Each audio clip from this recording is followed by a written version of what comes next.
रहने वाले हैं आजाद जंतर मंतर पहुंचे और क्या परेशानी है, कौन वह व्यक्ति है जो आपको धमकी दे रहा है? सर मुझे तो फोन पे धमकी आया था कि 100 एकड़ जमीन दो मुझे, उसका रिकॉर्डिंग सब था। और मैंने अमित शाह जी को लिख रखा है, प्रधानमंत्री जी को लिख रखा है, दिल्ली पुलिस कमिश्नर को लिख रखा है, कामला मार्केट थाने में लिख रखा है, और मनोज तिवारी सर को लिख रखा है। मेरे जो सांसद है राधा मोहन सिंह जी, मैंने उनको लिख रखा है कि मेरे बेटी को रेप करने के लिए बोल रहा है। सर इसमें आप लोग क्या मदद कर रहे हो? तो यहाँ से मुझे कोई रिपोर्ट नहीं आई। 4 तारीख को रिपोर्ट आया था कि क्या हुआ, बोला जी प्रधानमंत्री जी से ये आपका क्या हुआ। मैं बोला सर यहाँ तो कुछ नहीं हुआ, अभी तक कुछ नहीं हो रहा है, ये कुछ हुआ ही नहीं सर, अब कोई भी कार्य नहीं हुआ। बोला कि अगर मैं घर पे जा रहा हूँ तो मेरी मर्डर हो जाएगा, मैं अगर अपने गाँव में जाऊँगा तो मेरा मर्डर हो जाएगा। इसलिए मुझे सुरक्षा के साथ ही मुझे मोतिहारी छतौनी कोठी या सुगौली कोठी के अंदर 2 कोठी मुझे खाली करवा के मुझे दे दिया जाए। और मैं प्रार्थना ही कर रहा हूँ प्रशासन से, एसपी प्रभात सर से मैंने 7 बार मिल चुका हूँ ऑलरेडी, लेकिन मोतिहारी प्रशासन ने अभी तक कुछ नहीं किया, कोई सुनवाई ही नहीं हुआ। लगता है कि मैं गाँव नहीं जाऊँगा, यहीं मारा जाऊँगा दिल्ली शहर में। दिल्ली शहर में आपने थाना कमला मार्केट को अपनी एप्लीकेशन भी दिया था, तमाम लोगों को आप एप्लीकेशन दिया, केवल पीएम के यहाँ से आपको आश्वासन आया और कुछ नहीं? जी नहीं, कहीं से नहीं। ऐसे पीएम सर के पास से आया था कि भोला जी क्या हुआ आपके बारे में, तो मैटर अभी तक कोई सॉल्व नहीं हुआ सर, कोई सॉल्व ही नहीं हुआ मैटर को। बिहार में सुशासन बाबू की जो सरकार गई है, अब मोदी की सरकार है, क्या यादवों को रहना वहाँ पे नहीं चाहिए? यादवों को मारा जाए? सर डबल इंजन की सरकार है, यहाँ भी देखो तो वहाँ बीजेपी की ही सरकार है, और बीजेपी की सरकार में कोई कुछ बोल नहीं सकता, जो भी बोला जाएगा मारा जाएगा। तो कभी आप लालू जी के घर से मिलती है उसको? लालू जी तो चोर है सर। अरे बेटे नहीं है, सारे चोर है। बताइए मुख्यमंत्री का बेटा कोई मुख्यमंत्री बना है? बताइए। आपके पास जो जमीन की बात करते हैं कि 100 एकड़ जमीन आपके पास है, 1500 कट्ठा उसको बोलते हैं, तो उसको कोई दस्तावेज? अगर सर उसके पास खतियान होगा तो मेरे पास दस्तावेज होगा। मैं पेपर होके दे रहा हूँ, एसपी प्रभात से मिला हुआ था, तो मैंने बोला हुआ था एसपी सर ये धमकी दिया जा रहा है और मेरे बच्चे को रेप करने के लिए बोला है, लेकिन एसपी प्रभात कुमार श्रीवास्तव ने नहीं सुना कि हाँ क्या करना चाहिए, ये उनको सुनना चाहिए था एसपी प्रभात। सवाल ये था कि आपके पास उन 100 एकड़ जमीन के कागजात हैं? हाँ पेपर ओके है सर मेरा।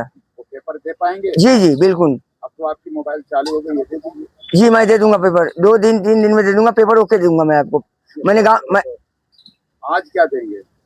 वो तो मेरे पास जो वकील सर ने जो बना के दिया है 100 एकड़ का जमीन का, कि 100 एकड़ जमीन है तुम्हारे पास, तो वकील सर ने तो कोई पेपर देख के ही बनाया होगा 100 एकड़, ऐसे तो नहीं बनाया होगा उन्होंने। वकील क्या बनाएंगे, वो तो आपके तहसील में होगी ना? जी हमारे यहाँ है। तहसील में जो कागज होगा वही वकील बनाते हैं, बाकी कोई अपने घर से थोड़ा लाएंगे। जी तो तहसील में जो था वो मैं रईती खतियानी जमीन है, रईती खतियानी, जिसको प्रधानमंत्री जी ने उसको विश्वविद्यालय उन्होंने बोला था बनाने के लिए, वो नहीं बना है। चीनी में बोला था खोलने के लिए, वो नहीं खोले, ताकि मोतिहारी जिला शहर एक अलग है सर, मोतिहारी जिला शहर एक अलग है और मोतिहारी अलग है, वो बिहार से अलग है, वो बिहार से कोई मैच नहीं खाता। इतनी जमीन अगर मिल जाएगी तो करोगे क्या? मैं सबको गरीबों को बांटूंगा। गरीबों को? हाँ क्या क्या बांटोगे?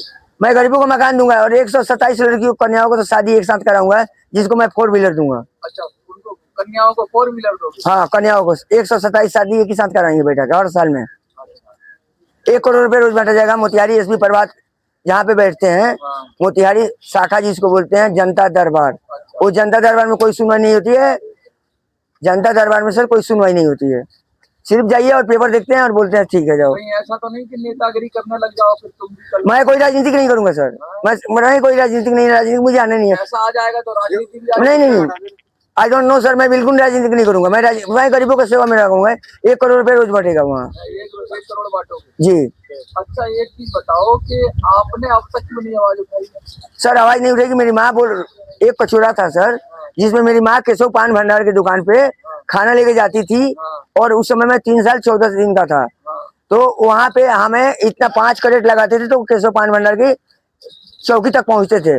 और वहाँ पे राधा मोहन सिंह भी थे, प्रमोद जी, मतलब उनका बीजेपी के जितना भी नेता थे, तो उन लोग का ये कुछ अलग था सर कि उन लोगों को जेल में बंद करवा दिया गया था, तो वहाँ पे किसी का कुछ नहीं चला।